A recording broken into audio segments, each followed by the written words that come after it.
Black myth Wukong जिसके चर्चे सारी दुनिया में हो रहे हैं, ये गेम इंडिया के अंदर भी अवेलेबल है। ये एक चाइनीज गेम होने के बाद भी अभी तक इंडिया के अंदर बैन नहीं हुआ है। मैंने बात तुम्हें बस इसलिए बताई है क्योंकि मैं जानता हूँ कि तुम में से कई सारे मोबाइल गेमर्स हैं और वो अपनी किस्मत पर ये सुनकर रो सके। देखो, ब्लैक मिथ वुकोंग एक बहुत बड़ा गेम है। इस गेम के रिलीज होने से पहले ही गेमर्स इसे गेम ऑफ द ईयर तो मान ही रहे थे। बाकी गेम रिलीज होने के बाद कुछ कॉन्ट्रोवर्सीज और कुछ डिबेट लाया जिसके ऊपर डिस्कशन करना बनता है। देखो, गेम अपने रिलीज के साथ भी काफी सारे रिकॉर्ड तोड़ चुका है। चीन के टॉप चार्ट पर ये गेम बैठा है, लेकिन उसके बाद भी वेस्टर्न गेमिंग मीडिया को ये गेम बिल्कुल भी पसंद नहीं आया। IGN का कहना है हमें इस गेम को नहीं खेलना चाहिए और इस गेम को पूरी तरीके से अवॉइड करना चाहिए। लेकिन गेमर्स को कोई फर्क नहीं पड़ता कि कौन क्या कह रहा है। गेमर्स बस इस गेम को एंजॉय कर रहे हैं, जो कि उन्हें करना भी चाहिए। लेकिन कुछ ऐसी चीजें हैं जो कि गेम डेवलपर्स की साइड से गलत हुई है, जिनके बारे में हम इस वीडियो में बात करेंगे। देखो, इन कंट्रोवर्सीज के चलते जो भी थोड़ी बहुत हेट मिली है ना ब्लैक मिथ वुकोंग गेम को, वो मिली गेम के डेवलपर्स की वजह से ही। क्योंकि इन्होंने जब स्ट्रीमर्स को इस गेम का एक्सेस दिया तो उनके ऊपर इन्होंने काफी सारी पाबंदियां लगा दी। जैसे तुम चाइना के बारे में बात नहीं करोगे, तुम पॉलिटिक्स के बारे में बात नहीं करोगे, तुम कोविड के बारे में बात नहीं करोगे, तुम ताइवान के बारे में बात नहीं करोगे। इस तरह की काफी सारी पाबंदियां लगा दी इन्होंने स्ट्रीमर्स पर वो कहते हैं ना कि तुम लोगों को जिस काम को करने से रोकोगे, लोग सबसे पहले वही काम करेंगे। स्ट्रीमर्स भी लाइक लो मूव किया तुम्हारी गाइडलाइंस पर। अब देखो, ये कर गेम साइंस स्टूडियो ने गाली खाने वाला काम तो किया था, लेकिन ये काम उन्होंने अपने मन से नहीं किया होगा। देखो, अगर तुम थोड़ा भी चाइना या चाइनीज गवर्नमेंट के बारे में जानते हो तो तुम्हें पता होगा कि वहाँ की गवर्नमेंट हर चीज पर अपना कंट्रोल रखती है, फिर चाहे वो कुछ भी हो, मूवी, बिजनेस या फिर गेम। चाइनीज गवर्नमेंट का सिंपल सा फंडा है, तुम उनकी बुराई नहीं कर सकते, उन्हें क्रिटिसाइज नहीं कर सकते। अगर तुम्हें उनके बारे में बात करना है तो अच्छी बात करो, वरना मत करो। इतना ही नहीं, तुम में से कई सारे लोग होंगे जिन्होंने ये चीज पहले भी सुनी होगी कि चाइना के अंदर कोई भी बिजनेसमैन अगर गवर्नमेंट के अगेंस्ट बोलता है तो वो बंदा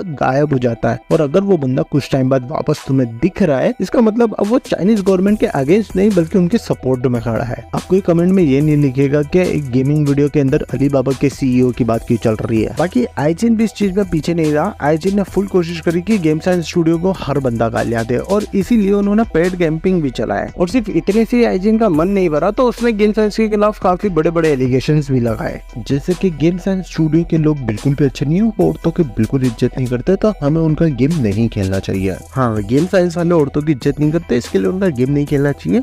यहाँ पर लॉजिक की थोड़ी हत्या सी होती नजर आ रही है, पर खैर छोड़ो। उस गेम के ऊपर नजर डाल देते हैं जो IGN के हिसाब से बहुत अच्छा है, और उस गेम के अंदर तो औरतों को बिल्कुल भी डिसरिस्पेक्ट नहीं किया गया होगा। रिसेंटली महान कंपनी यूबीसॉफ्ट ने एक और महान गेम रिलीज किया जिसका नाम था स्टार वॉर्स आउटलॉस्ट, जिसकी भरपूर तारीफ करी हमारे प्यारे IGN ने। उस गेम के अंदर हमें प्रोटैगनिस्ट देखने को मिलती है जो कि एक फीमेल कैरेक्टर है ऑब्वियसली, और उसकी इंस्पिरेशन जिस महिला से ली है वो इन रियल लाइफ बहुत सुंदर है। लेकिन यूबीसॉफ्ट ने इस लड़की का कैरेक्टर कैसा बनाया अपने गेम में, जो कि हमें एक मैनली वाइब देता है। और ऐसे कैरेक्टर को बनाने के पीछे की वजह बिल्कुल सिंपल है, ताकि वो एक सेपरेट कम्युनिटी को खुश कर सकें। दोगलापना दिख रहा है तुम्हें यहाँ IGN का। एक्चुअली में तो IGN को इस बात की जलन है कि जो लोग अपनी आंखें पूरी तरीके से खोल नहीं पा रहे वो इस लेवल पर गेम बना कैसे रहे। दूसरी वजह IGN को लगता है कि ये गेम को अभी भी डेवलपमेंट में रहना चाहिए था, क्योंकि ये गेम अभी भी अनपॉलिश्ड है।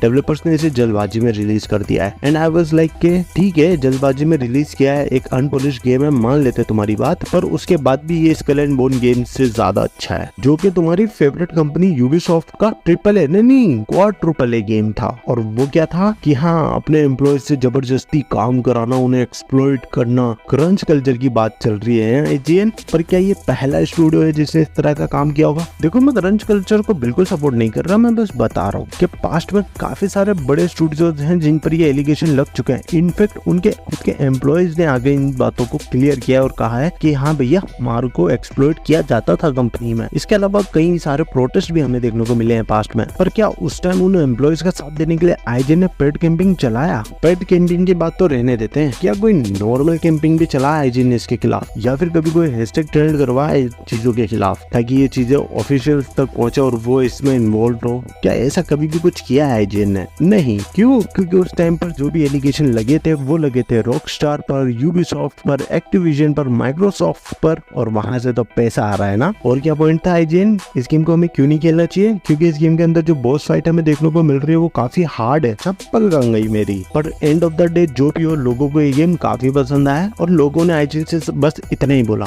तो हेलो भाइयों, स्वागत है एक नई वीडियो में। आज की वीडियो का टॉपिक है black myth Wukong. I hope तुम्हें ये वीडियो पसंद आएगी और अगर वीडियो पसंद आए तो लाइक कर देना। बाकी इसके अलावा जो तुम्हारा ओपिनियन है वो तुम मुझे नीचे कमेंट सेक्शन में बता सकते हो। अब देखो, ब्लैक मिथ वुकोंग जब से पॉपुलर हुआ है इंडिया के अंदर भी, तब से एक डिस्कशन काफी ज्यादा हुआ है और वो ये है कि इस तरह की गेम्स इंडिया के अंदर क्यों नहीं बनाई जाती। देखो, प्रैक्टिकली बात करेंगे, इंडिया के अंदर जो गेमिंग का कल्चर है वो अभी बस शुरू हुआ है। और दूसरा जो बड़ा रीजन है वो ये है कि इंडिया के अंदर पीसी और कंसोल का जो मार्केट है वो अभी छोटा है, इतना बड़ा हुआ नहीं है। और जिनके पास पीसी है उनमें से भी कई सारे लोग ऐसे हैं जो एक ऐसा पीसी होल्ड करते हैं जिसमें RDR2 या फिर ब्लैक मिथ वुकोंग या साइबरपंक जैसी जो हाई एंड गेम्स है वो नहीं चल पाती। तो पीसी और कंसोल का जो गेमिंग मार्केट है वो इंडिया के अंदर छोटा है कंपेयर करें अगर मोबाइल गेमिंग इंडस्ट्री के सामने। इंडिया के अंदर जो मोबाइल गेमिंग इंडस्ट्री है वो काफी बड़ी है और मोबाइल गेमर्स भी काफी ज्यादा हैं। और इसीलिए तुम देखोगे कि इंडिया के अंदर अभी जो भी स्टूडियोज हैं और जो भी अभी मार्केट में आए हैं और वो लोग जिस भी गेम पर काम कर रहे हैं वो एक मोबाइल गेम्स है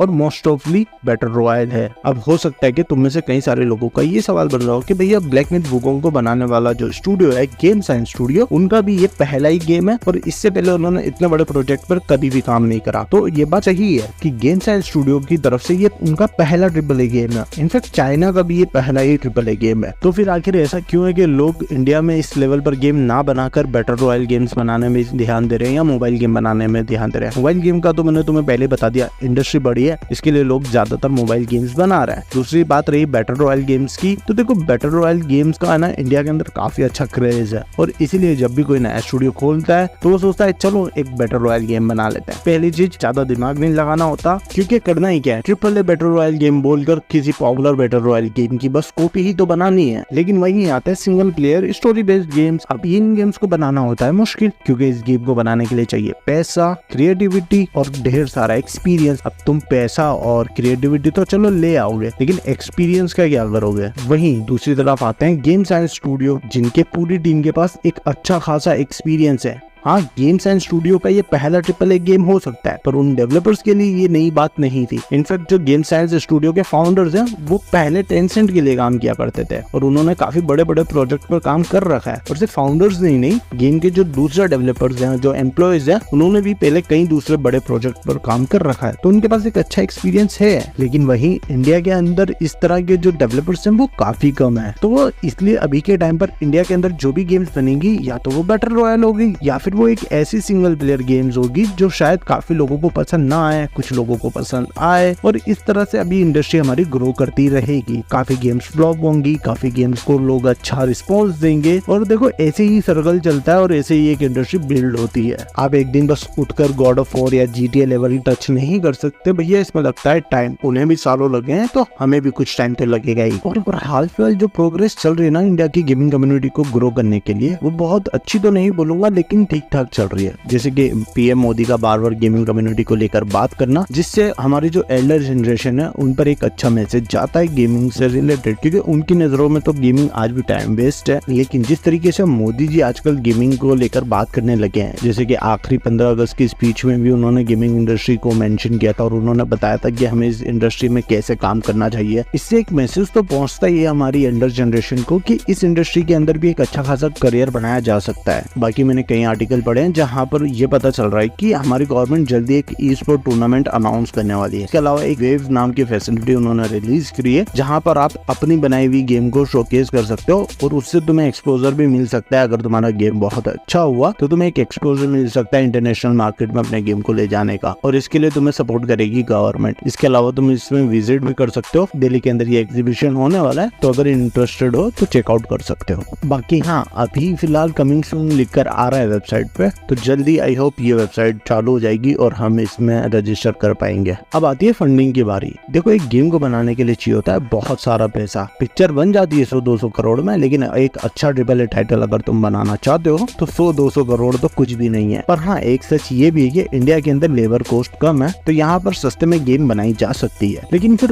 उसके लिए भी तो एक अच्छा खासा अमाउंट चाहिए होगा ना, और वो अमाउंट भी इन्वेस्ट करने के लिए इंडिया के अंदर अभी कोई तैयार नहीं है। तो देखो, ऐसा बिल्कुल भी नहीं है। इंडिया में काफी सारे इन्वेस्टर है जो गेमिंग इंडस्ट्री के अंदर काफी ज्यादा इंटरेस्टेड है और वो इन्वेस्टमेंट भी करना चाहते हैं, पर दिक्कत ये है कि उन्हें नहीं पता कि ये इंडस्ट्री काम कैसे करती है। और ऐसा सिर्फ मैं ही नहीं कह रहा है, बल्कि ये कहना है ऋषि अलवानी का, जो कि खुद एक गेम एनालिस्ट है। उन्होंने बताया कि वो काफी सारे लोगों से मिले जो कि इस इंडस्ट्री में काफी ज्यादा इंटरेस्टेड है, पर उन्हें नहीं पता कि ये इंडस्ट्री काम कैसे करती है। उन्हें तो लगता है कि बस एक अच्छा खासा गेम बना लो और फिर उससे बस प्रॉफिट ही प्रॉफिट होता रहेगा। अब बात कर लेते हैं कंट्रोवर्सी वाले टॉपिक पर। देखो, अगर इंडिया को ध्यान में रखकर इंडिया के कल्चर पर एक गेम बनाई जाती है तो उसमें डेफिनेटली किसी न किसी रिलीजन का तो इंटरफेयर होगा ही, और अगर रिलीजन के नाम पर हमने झगड़ा नहीं किया तो फिर हम इंडियन कैसे? कंक्लूजन, क्या ब्लैक मिथ वुकोंग अच्छी गेम है? नहीं, वो बहुत अच्छी गेम है। आखिर ब्लैक मिथ वुकोंग इतनी अच्छी गेम क्यों है? क्या उसकी स्टोरी लाइन अच्छी है, या ग्राफिक्स बहुत अच्छे लगे लोगों को, या फिर उसका गेम प्ले बहुत अच्छा लगा लोगों को? देखो, ये तीनों चीजें तो अच्छी हैं ही गेम में। इसके अलावा एक और चीज का डेवलपर्स ने बहुत अच्छे से ध्यान रखा है, और वो ये है कि उन्होंने इस गेम को सिर्फ गेम की तरह ही बनाया। जबरदस्ती किसी कम्युनिटी को खास दिखाने की कोशिश नहीं की डेवलपर ने इस गेम के अंदर, और ये भी एक वजह है कि गेमर्स ने इस गेम को इतना अच्छे से सपोर्ट किया है। अब रही बात IGN की, तो देखो भाई, IGN देखो काफी सारी चीजें अच्छी करता है, लेकिन गेमिंग रिव्यूज के मामले में ना भाई IGN पे मैं कभी भरोसा नहीं करता हूँ। और IGN का जो मेरा भरोसा टूटा IGN से, वो डेज गोन वाले टाइम से टूटा हुआ है। डेज गोन को लेकर भी IGN ने काफी ज्यादा गलत बयानी की थी और काफी क्रिटिसाइज किया था डेज गोन को कि गेम अच्छा नहीं है, ज़ॉम्बीज के नाम पर पता नहीं क्या दे दिया है, ब्ला ब्ला ब्ला, काफी सारी बातें करी थी। इनफैक्ट इंडिया में भी कई सारे यूट्यूबर्स थे जिन्होंने इस तरह की बातें करी थी। एक दो तो अनमोल जायसवाल के दोस्त थे।